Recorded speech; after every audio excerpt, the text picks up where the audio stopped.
more stressful. You see one by Lecor against Cavani. Here's Sergio. Strong from Mbappe, who anticipated well to win it back. Here comes Kylian Mbappe. 3v5. And Mbappe releases Cavani into the area. Here's Edison Cavani! Kick save from Philippon, who's yet to put a foot wrong in this match. Oh, great save by Philippon. But how about the power of Mbappe? I mean, it's like gravity. 5 players just collapsing surrounding Mbappe, leaving Cavani wide open to take that shot. Somebody has to do a better job of communicating and looking around and say, okay, there's Cavani. There's 5 of us. 4 can go on Mbappe. Somebody play Cavani out wide. But that's the attraction of Mbappe when he's running out of defense. 5 players surrounding him. It was 3 against 5, and Mbappe made 2 of them disappear. Exactly. He sure did. Here's Dagba. Jazz wins it back for Villefranche. Gonzalez.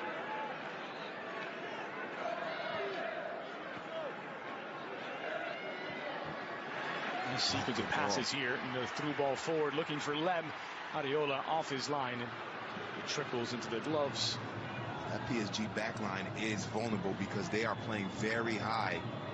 They are vulnerable, and Sergio again finding a little bit of space in that midfield circle. Just a little bit off on the pass. A reminder, Barcelona Real Madrid coming up next, live on beIN Sports in Espanol and beIN Sports Connect 6. Glad you could stay with us here for this extra time round of 16 French Cup clash between Villefranche and Paris, where Paris were made to sweat and did not get the opening goal until the 102nd minute by Julian Draxler from close range. For some good work from Edison Cavani. Right. If you're Thomas Tuchel. Meanwhile, here comes Villefranche looking for an equalizing goal. And a poor pass, just mishit by Lebeau. Yeah, and Lebeau was trying to get Blanc into space there. Blanc had run through unmarked. And speaking of running through unmarked, here's Mbappe, and the flag is down. Mbappe will square it, and that will put it away. Moussa Diaby scores the second, an extra time for Paris, and PSG are through in the French Cup. Oh, Mbappe, what a difference he makes. Stays on side. Villefranche having to push men forward, having to play a back line in order to get that equalizer. And how about Cavani? Easy pass for Cavani. And poor Philippon, 2-on-1. They've been playing so well. Obviously, it's not his fault. But that's just a nightmare for a goalkeeper. When it's 2-on-1, 2-on-none, and the goalkeeper's the only one back there. And how about Mbappe? Very unselfish to leave it for Diaby. PSG, they survive. Survive is a good way to put it. Survived a few scares against Villefranche as well. But surely there's no way back now for the National 1 side. Next up for Paris, they'll return to Ligue 1 play next week. Actually, this coming Saturday. At home against Bordeaux. And after that, it's Manchester United in the Theatre of Dreams in the first leg of their Champions League tie. Villefranche will return to the National. They'll take on Dunkirk on Saturday. I think Manchester United might be looking at this match to get the film and take away something, figure out a little bit of tactics on how to break down PSG, especially with no Neymar. Well, live images there from the Camp Nou. We're coming up next. It is the Clasico. First leg, Kings Cup semifinal. Areola gets it away. Flicked on. And here come Paris looking for more. It's Diaby. Can he pay it forward for Mbappe? So to the near side, this is Colin Dagba. Dagba will have a goal himself, and it's deflected off of Jazz. And out for a corner kick for Paris. Yeah, at this point, with Villefranche pushing men forward, this is becoming a little bit of a training session here. The last 5 minutes, a training session on passing and finishing here for PSG. The scoreline might suggest that PSG dominated, but Villefranche put up a brave fight. They certainly had PSG doubting and on the ropes here. And swung in to the edge of the 6. Cavani doesn't make contact. This is Sergio back the other way. The ball does take a fortunate bounce for Lebeau, but it's just as quickly taken away, and Villefranche's chance to counter with it. And Lebeau has come on, and he's certainly given problems to that back line of PSG, but it's been just cut out last second. And see, Diaby misses the opportunity to set up Mbappe with a through ball. He's held the ball. I know he's got to go, but he's on a number of occasions he's held the ball a little too long, and that's stifled PSG's chances of getting another goal, or at least a more dangerous goal-scoring opportunity. So Juan Bernat will be the fourth man substituted for Paris. Stanley Nsoki, the young defender, will check in to replace him. Just 19 years old, out of PSG's youth academy. Nsoki already made his Ligue 1 debut. Now checks in for his second appearance in the French Cup. All floated forward by Maxime Blanc. Here's Cavani, as well under pressure. Still Edinson Cavani, lovely footwork from the Uruguayan. And now catapulted forward for Dagba. Philippon well off of his line. Dagba trying to round the goalkeeper, and a heavy pass takes it out for a goal kick. Edinson Cavani, I mean, he's a great finisher, but the footwork there in the midfield, he is fantastic.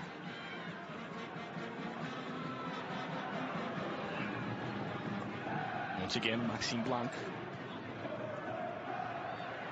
Lem is the captain. Jazz on the near side, instead leans on Lebeau. It's a good turn initially from Lebeau to get Marquinhos to chase. Maxime Blanc nearly wins it back, but it squirts out for Cavani.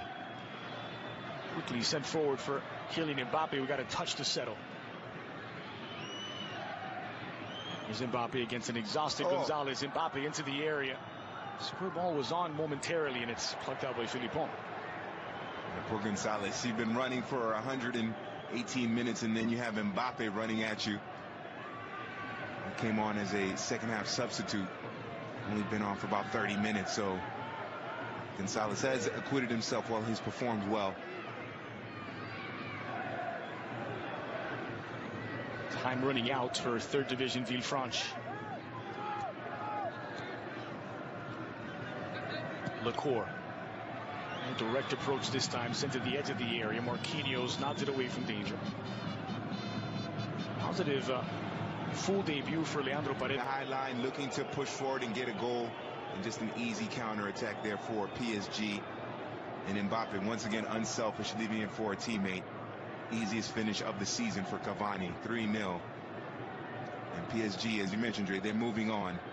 But this scoreline isn't indicative of the effort and the tactical acumen that Villefranche put together in this matchup. Well, players getting ready to come out of the tunnel over at the Camp Nou, where it's Barcelona against Real Madrid next here on beIN Sports. Phil Shane and Ray Hudson will have the call. You can catch that also live on beIN Sports in Espanol from kickoff, as well as on beIN Sports Connect 6. Only seconds remaining now in Lyon. Only seconds remaining in what was a brave French Cup performance from Villefranche. But it will end on this ground, where just 3 days ago PSG suffered their first league loss this season in Ligue 1 at the hands of Lyon. Measure of some revenge today for Thomas Tuchel's men. But maybe a consolation goal in it for Villefranche. Contact in the area, nothing, or at least not enough in it. Villefranche wanted the penalty, and they're not going to get it. Well, maybe they should have. Nsoki, the man who's just entered the game, will appear to otherwise for Villefranche.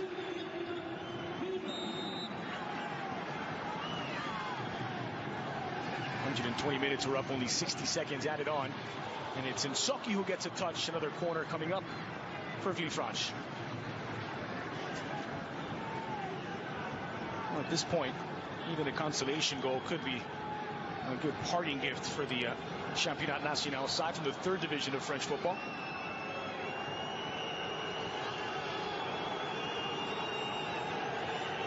And they did not concede a single goal in the Coupe de France until extra time against Paris in their 5th match in the competition.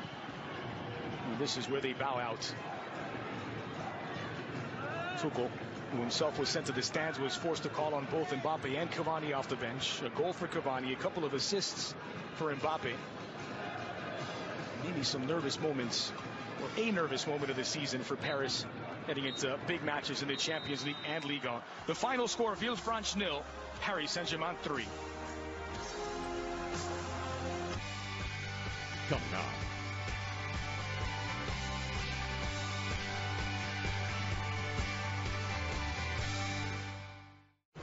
The world is on high alert. The biggest rivalry, Barcelona, Real Madrid, a war to rule Spain. The Copa del Rey semifinals on beIN Sports.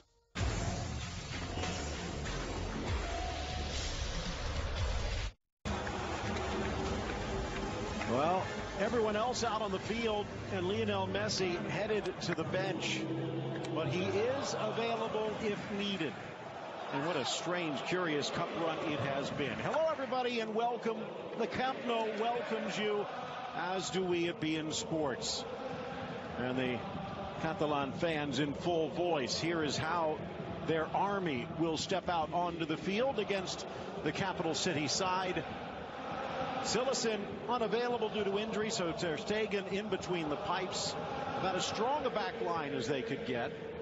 Similar in the midfield, focused on possession, with Arthur giving Arturo Vidal a breather, and Malcolm stepping in for Messi alongside Coutinho because Dembele still out.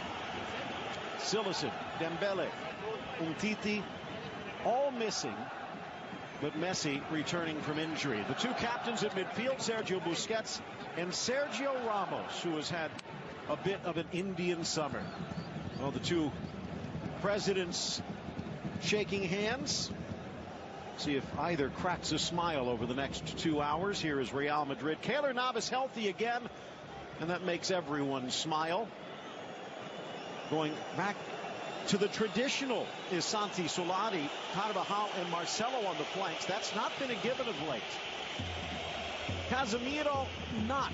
It's Marcos Llorente instead. Modric and Kroos back healthy. And Vasquez and Vinicius, yes, even though Gareth Bale is available. So many stories, so little time. Phil Shane alongside Ray Hudson as we look into the VAR booth. It's Antonio Mateo Lajos, the veteran referee, pitch side. The Burgos, the Basque referee, will be pushing the video buttons. Barcelona and Real Madrid, the semifinals about to get underway.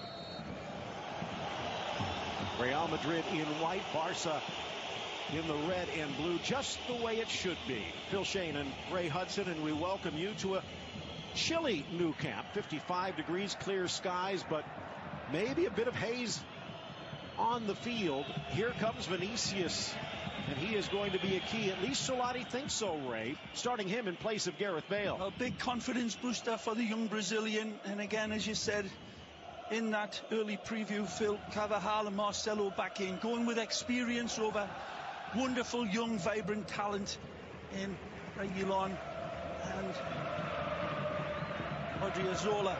Experience in the big Clasicos favouring the man, and we'll see how it works out. Without Messi, Real Madrid will come in imbued and certainly buoyed in confidence. The way they've been playing, Phil, the Madridistas know this could be a massive turnaround. Big test for Solari.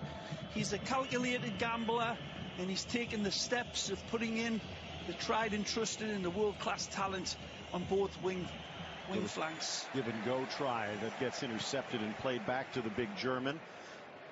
Now, it shouldn't be too much of a switch, because even though Cillessen has been the cup keeper and outstanding, the calf injury will sideline him. Ter Stegen has been practically unbeatable over the last 2 months. Great ball there played out from Ter Stegen.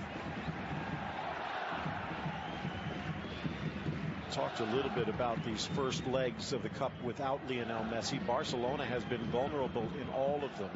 Well, in that game at the start of the season, though, the first Clasico, Valverde left Lionel Messi out. And what was that scoreline?